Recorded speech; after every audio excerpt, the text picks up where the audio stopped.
தினமொரு வசனம். மத்தேயு 21வது அதிகாரம் வசனம் 27. இயேசுவுக்கு பிரதியுத்தரமாக, எங்களுக்கு தெரியாது என்றார்கள்.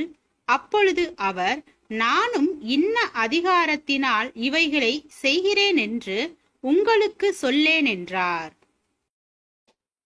யோவான் கொடுத்த ஸ்நானம் தேவனால் உண்டாயிற்றோ மனுஷரால் உண்டாயிற்றோ என்று இயேசு பரிசேயர்களிடம் கேட்டார். அவர்களோ எங்களுக்கு தெரியாது என்று மழுப்பினார்கள்.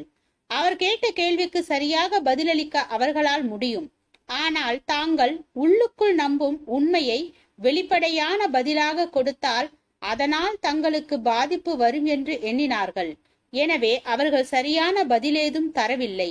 நாம் எதை உள்ளத்தில் உறுதியாக நம்புகின்றோமோ அதனை துணிவுடன் வெளிப்படுத்தும் தைரியமும் வேண்டும். கோப்பர்நிக்கஸ் வானியல் சம்பந்தமான பல உண்மைகளை கண்டுபிடித்தார். ஆனால் அந்த உண்மைகள் அக்கால திருச்சபை தலைவர்களின் கருத்துக்கு முரண்பாடானவை. எனவே அவர்களுக்கு பயந்து உண்மைகளை வெளியரங்கமாக்காமலே மறித்தார்.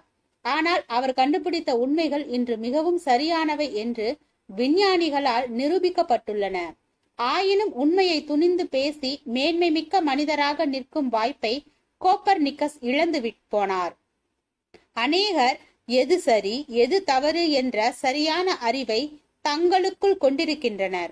ஆனால் பிறருடைய உணர்வுகளை பாதிக்க கூடாது என்பதற்காக மௌனமாய் இருந்து விடுகின்றனர். நாம் சரி அல்லது தவறு என்று நம்புவதை வெளிப்படையாக கூறினால் சிலரது வெறுப்பை சம்பாதிக்க நேரிடலாம். சிலர் பாதிப்புகள் நமக்கு ஏற்படலாம்.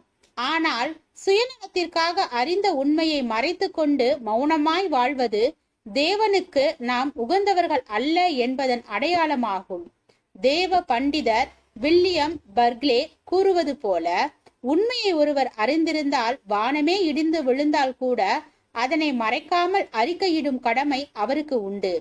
தான் அறிந்த அல்லது கர்த்தரால் உணர்த்துவிக்கப்பட்ட உண்மையை தன்னுடைய சுயநலத்திற்காக மறைக்கும் மனிதன் தேவனுடைய பார்வையில் உண்மைக்கு புறம்பானவனே. அவனோடு தேவன் தொடர்ந்து இடைப்படவே மாட்டார். எது சரியோ அதனை ஓங்கி உரைக்காமல் அமைதி காக்கும் போது சரியற்றவைகள் எந்த எதிர்ப்புகளுமின்றி கோலோச்ச ஆரம்பிக்கின்றன.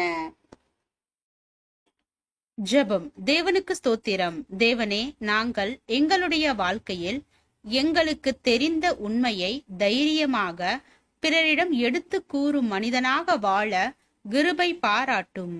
ஆமென்.